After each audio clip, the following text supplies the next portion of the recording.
orang yang menggampangkan sholat berjamaah saat hidup di dunia, hadirin yang dirahmati oleh Allah Subhanahu wa taala, Allah Subhanahu wa taala cabut keberkahan min kasbihi wa rizkihi. Allah cabut keberkahan rezekinya dan juga keberkahan mata pencahariannya. Kurang terus, hadirin yang dirahmati Allah, gak ada berkahnya. Penghasilannya luar biasa besarnya, tapi hutangnya, cicilannya, angsurannya lebih besar daripada penghasilannya. Bisa jadi seperti itu. Bisa jadi, hadirin, kekayaannya, kesehatannya, jabatannya tingginya luar biasa, ujiannya ini itu nggak pernah berhenti. Yang hebohnya lagi, yang naudzubillah min dzalik ini apa ya? Kalau kemudian Allah mengadab, menyiksa dengan sifat bakhil dalam dirinya, itu bahaya sekali, Pak. Bakhil ini, hadirin, itu bukan berarti sebagai sebuah sifat yang positif, Pak. Justru kalau kita ini dihinggapi rasa bakhil, itu kita ini sedang diadab oleh Allah Subhanahu wa taala hakikatnya. Kenapa? Karena kita akan susah untuk melakukan sedekah dan membantu orang lain. Susahnya di situ, Pak. Jangankan untuk infak, untuk membantu, untuk ini, Pak, untuk membayar zakat saja, hadirin, naudzubillah, ada saja alasannya, diberi rasa berat hati untuk membayar itu. Tidak terasa kalau itu sebenarnya sedang menyiksa dirinya. Kenapa, hadirin? Karena harta yang tidak dizakati, maka harta yang harusnya dikeluarkan itu, yang sebagai zakat itu, dia akan menjadi sebuah racun dalam hartanya, sehingga dia akan memakan harta yang lain. Itu dalam hadis konsepnya yang seperti itu ada, Pak. Kemudian yang kedua, hadirin yang dirahmati oleh Allah Subhanahu wa taala, orang yang terjangkit rasa bakhil itu dia sedang mengikat lehernya di atas tengkuknya, menjerat lehernya, tapi nggak terasa. Belum lagi yang lain, ini orang yang menggampangkan sholat jamaah loh, Pak. Yang kedua, hadirin, ini waktunya agak mepet. Yang kedua, hadirin, Allah Subhanahu wa taala hilangkan nur wajah kesolehan dari wajahnya. Orang itu memandangnya tidak ada teduh sedikit pun rasa untuk kemudian membangkitkan, hadirin, rasa takwa kita kepada Allah. Kemudian yang ketiga, hadirin yang dirahmati oleh Allah Subhanahu wa taala, dibenci oleh orang-orang soleh. Kadang ada seseorang baru datang, ada ke tempat seorang ulama gitu ya, ulama-ulama yang betul khos gitu. Tiba-tiba ulamanya bilang, aku nggak mau jumpa sama kamu. Aku ada pertemuan, aku ada tamu, ada ini. Kalau kita digitukan sama alim ulama, sama orang soleh, jangan kemudian kita keluar menghujat, Pak. Ini yang kita salah di situ. Mentang-mentang jadi kiai, dijumpai itu susahnya luar biasa loh. Malah kita pula yang marah-marah, kan itu, Pak ya. Coba flashback kepada kita. Boleh jadi ada sesuatu yang membuat Allah menggerakkan hati orang itu sehingga orang soleh itu nggak mau jumpa dengan kita, Pak. Boleh jadi seperti itu. Kadang kita nggak sampai ke situ pikirannya, sehingga kita tidak bisa mengoreksi diri kita. Padahal enaknya, nikmatnya kita duduk dengan orang soleh itu, hadirin, insya Allah kita akan mendapat keteduhan hati, ketenangan jiwa. Pulang dari pertemuan itu enak, Pak. Ini pada saat kehidupan di dunia, hilangnya keberkahan rezeki, hilangnya nur cahaya kesolehan. Kemudian yang ketiga, dibenci oleh orang-orang yang beriman, meskipun dia itu, hadirin, sepertinya gantengnya luar biasa, cantiknya luar biasa, tapi orang itu ada saja yang membuat membenci dirinya, Pak. Ini pada saat hidup di dunia. Wa inda nazil maut, dan ketika nazak sakaratil maut, hadirin yang dirahmati Allah SWT, yang pertama dia akan diberikan rasa kehausan yang luar biasa, sampai seandainya, hadirin, mohon maaf, air di lautan itu dituangkan untuk diminum, gak akan selesai itu kehausannya, Pak. Kebalikannya, Pak, saya itu sudah 3 kali menjumpai, Pak, orang-orang yang sholat jamaahnya itu, ya Allah, luar biasa. Andaikan hujan itu, Pak, tidak sampai petir-petir yang menyambar, orang itu masih tetap ke masjid. Kalau cuma hujan lebat, Pak, pakai payung itu masih bisa ditempuh, Pak, orang itu masih melakukan sholat jamaah. Kecuali kalau memang sudah petir menyambar-nyambar, kemudian gempa, nah itu baru dia tidak datang ke masjid. Tapi kalau cuma hujan lebat, angin menderu-deru, dia tidak akan pernah meninggalkan sholat jamaahnya. Saya menjumpai 3 orang yang seperti itu, Pak. Meninggalnya, ya Allah, luar biasa, dalam keadaan beribadah takwa semua kepada Allah Subhanahu wa taala. Yang pertama sehabis berwudu, yang kedua saat sujud pada saat tahajud, Pak. Jadi beliau ini saat sujud tahajud, biasanya istrinya bikinkan minum habis tahajud sebelum ke masjid. Ditengok kok sujudnya nggak selesai-selesai. Begitu dibangunkan, tumbang sudah meninggal, Pak. Pak, nggak dahsyat kalau kayak gini, Pak. Yang ketiga hadirin, ibu ini sering saya jumpai di masjid. Setiap saya ngisi ceramah di masjid itu saya jumpa ibu itu. Dan andai kan saya misalkan duhur mampir misalkan ke Masjid Al-Uswah gitu Bu ya, saya keluar, saya jumpa ibu itu, memang sholat jamaahnya Masya Allah, Pak. Meninggalnya hadirin sakit dulu beberapa hari, habis itu dia bilang sama anaknya, saya mau pulang hari ini juga, besok saya mau pulang. Ya Bu, sudah mau sehat, Pak. Begitu dia dilepas semuanya sudah sehat, mau dibangunkan, dia tunggu dulu sebentar, langsung Pak berhenti jantungnya, meninggal dunia, Pak. Enaknya nazaknya. Tapi ada saya jumpa orang yang naudzubillah min dzalik, 2 hari 2 malam panas nggak karu-karuan, ada juga. Inilah nazak. Maka jangan main-main dengan sholat berjamaah ini hadirin.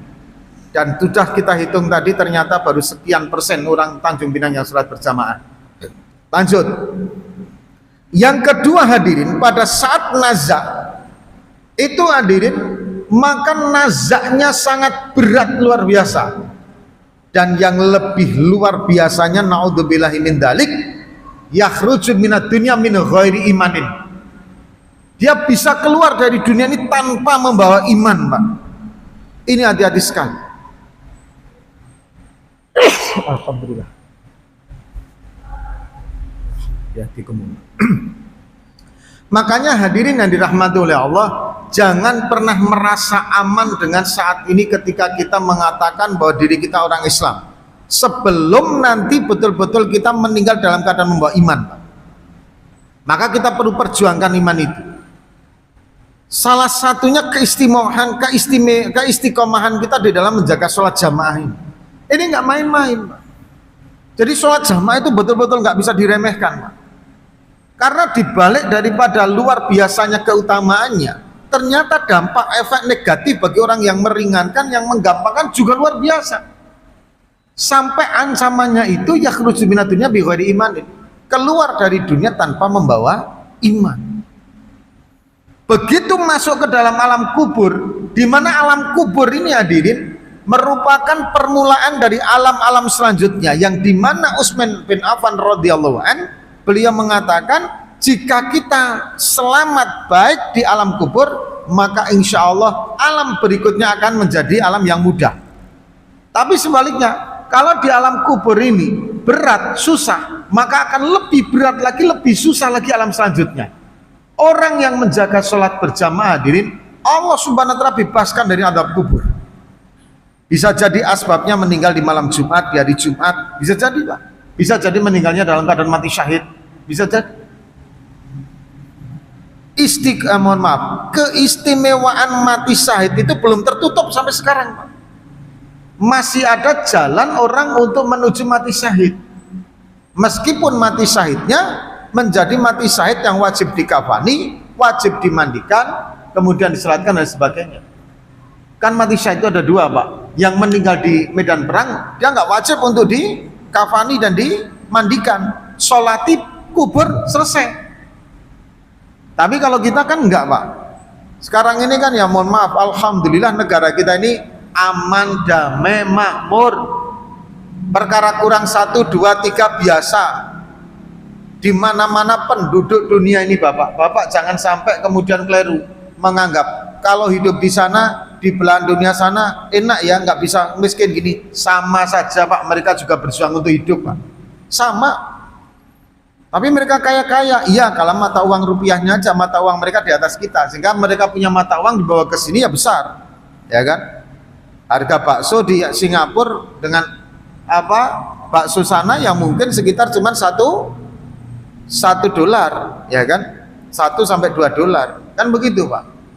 Tapi mohon maaf, di sana pun makanan harganya juga 1 sampai 2 dolar juga, Pak. Sama. Karena penghasilan mereka juga kurang lebih dengan dolar juga, 50 dolar, 80 dolar juga begitu. Jadi disesuaikan, diatur rezekinya. Adapun yang fakir itu di mana-mana tempat mesti tetap masih ada yang fakir. Karena perjuangan kehidupan rezeki minallahi ta'ala. Nah alhamdulillahnya kita ini untuk ibadah, mau sholat, mau haji, mau zakat, mau umroh, mau baca Al-Quran, enak Pak negara kita, kita wajib bersyukur. Ada lagi yang kemudian dikobarkan satu persepsi, doktrinisasi yang menganggap seolah-olah pemerintah itu salah terus Pak, salah semua sehingga harus diganti sistemnya. Nggak benar itu Pak.